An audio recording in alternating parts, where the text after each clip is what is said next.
왜 우리는 외로움을 느낄까? 철학자들의 조언. 안녕하세요. 삶과 철학 채널에 오신 걸 환영합니다.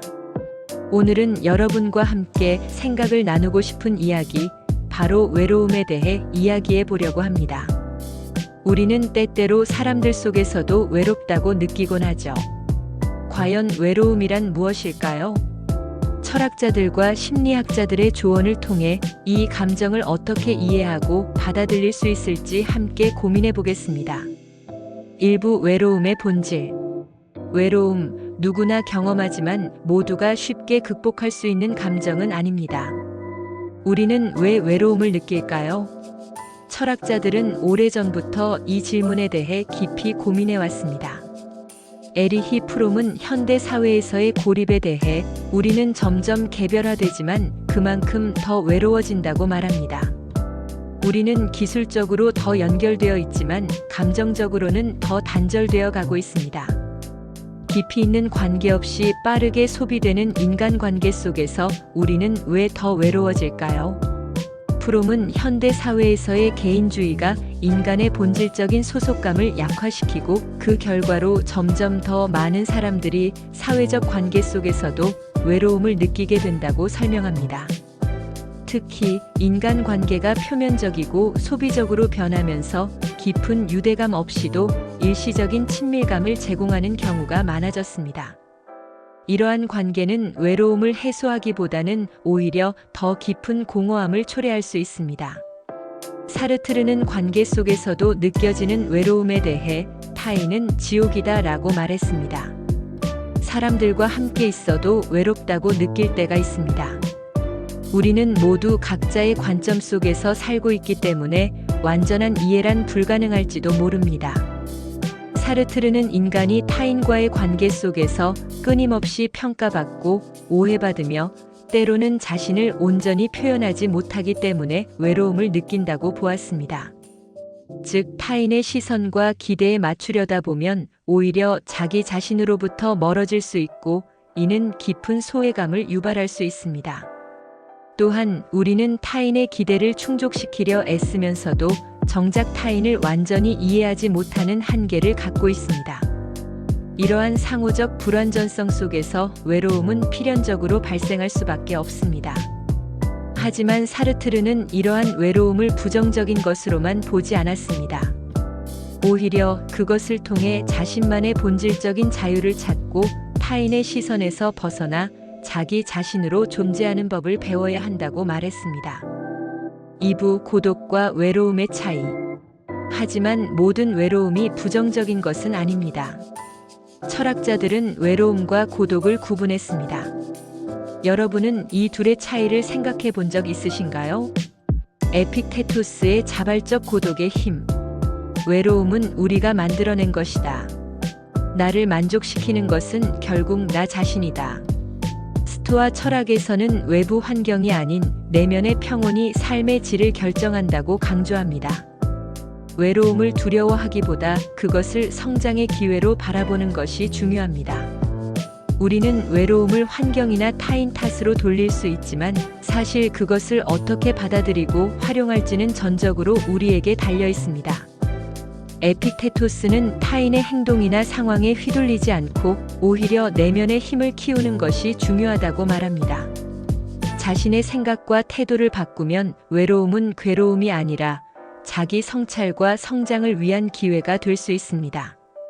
즉, 외부의 관계에 의존하기보다 스스로를 만족시키는 법을 배운다면 우리는 고독 속에서도 충만함을 느낄 수 있습니다. 장자의 세상과의 거리를 두는 법에서 세상은 끊임없이 변한다. 그 변화 속에서 고요함을 찾는 것이 중요하다. 동양 철학에서는 외로움을 자연스러운 흐름으로 받아들이는 태도를 강조합니다. 삶의 본질은 끊임없는 변화 속에 존재하며 우리는 그 안에서 균형을 찾아야 합니다. 장자는 삶의 흐름과 변화를 있는 그대로 받아들이는 것이 중요하다고 보았습니다. 억지로 세상을 통제하려 하지 않고 자연스럽게 흘러가도록 두는 것이야말로 진정한 자유라고 말합니다. 우리가 외부 세계의 변화에 너무 집착하면 그 그 변화가 우리의 감정과 삶을 좌지우지하게 됩니다. 하지만 거리를 두고 바라본다면 우리는 세상이 어떻게 변하든 흔들리지 않는 내면의 평온을 유지할 수 있습니다. 장자는 또한 고요함이란 세상을 등지고 혼자가 되는 것이 아니라 변화 속에서도 흔들리지 않는 균형을 찾는 과정이라고 설명합니다. 이는 우리의 내면에서 이루어지는 것이며 다른 사람들과의 관계에서도 적용될 수 있습니다. 결국 장자는 있는 그대로의 삶을 받아들이고 외부 환경에 휘둘리지 않으며 변화하는 세상 속에서도 고요함을 유지하는 것이 행복의 열쇠라고 강조합니다. 3부 외로움을 건강하게 다루는 법. 그렇다면 우리는 외로움을 어떻게 다루어야 할까요? 심리학자들은 외로움이 단순한 관계의 부재에서 오는 것이 아니라 자기 자신과의 연결 부족에서 비롯된다고 설명합니다. 존 보울비의 애착 이론과 외로움에 따르면 외로움은 애착의 결핍에서 온다. 우리는 연결을 원한다. 우리는 어릴 때부터 안정적인 관계를 원하지만 모든 관계가 완벽할 수는 없습니다.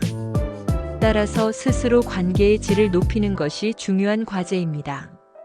보울비의 애착 이론에 따르면 인간은 태어나면서부터 타인과의 정서적 유대를 필요로 합니다.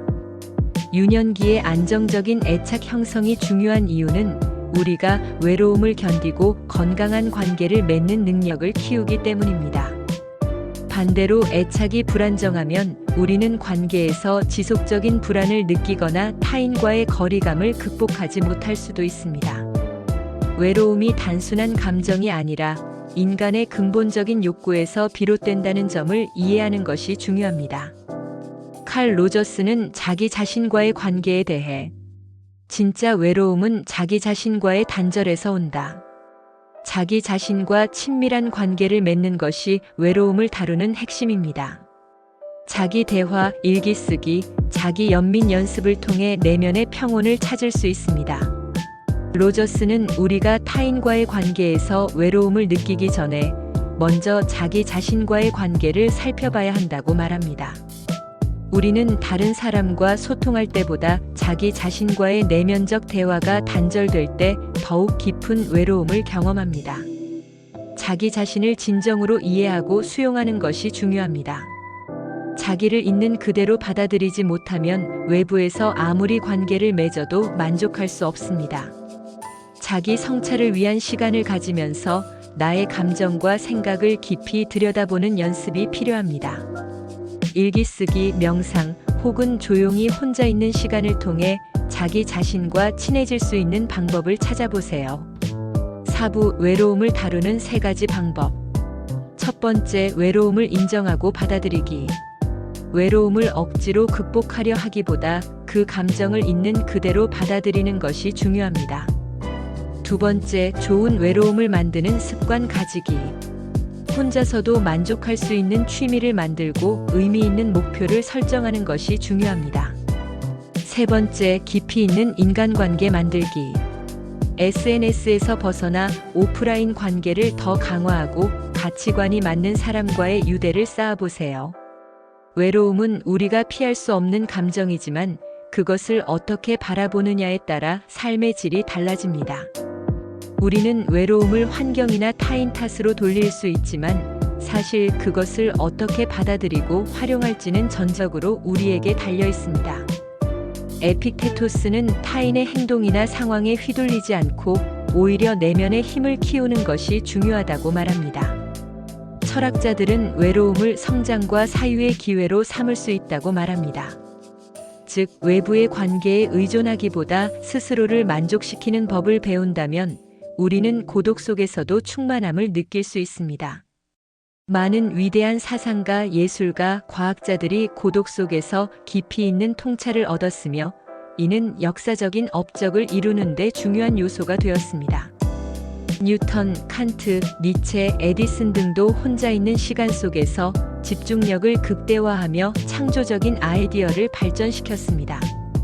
따라서 좋은 외로움은 단순한 고립이 아니라 자신과 대화하고 내면의 목소리를 들으며 성장할 수 있는 기회가 됩니다. 여러분은 외로움을 어떻게 바라보고 있나요? 외로움에 대한 여러분의 생각을 댓글로 남겨주세요. 관심 있으시면 구독과 알림 설정 잊지 마세요.